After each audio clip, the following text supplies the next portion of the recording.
Hello everyone! So ito tayo ngayon, mag-iimpake tayo ng mga gamit ni Len Rabsuwi Balibayan. So Len, hindi kita bibigyan ng mga katulad ng mga gamit sa kusina, lalo na plato, baso, dahil po pag ito lang yung box, maano siya, mababasag. Kahit yung malaki, yung malaking box, mababasag siya. So, ang ni-replace ko na lang sa hinihiling mo, ito siya.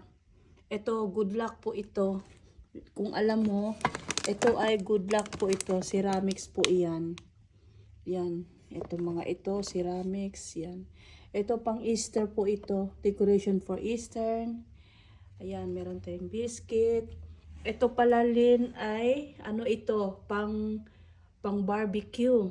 Yan, meron tayong sapatos na, ito sa akin po ito. Yan, ibibigay ko sa iyo. Meron tayong konting grocery, meron tayong almond. Ito sa aking collection ito, pero ibibigay ko sa iyo. Meron tayo, ito ay lagayan ng ballpen. Okay? Sa akin ito, pero ibibigay ko sa iyo para may collection kayo. Ito, I'm not sure kung ma-receive mo itong buo. Dahil ito ay, babasagin din. At meron din akong mixer. Katulad ng sinabi ko, wala po tayong babasagin masyado. Kasi sayang lang yung ipapadala ko. Masasayang lang talaga.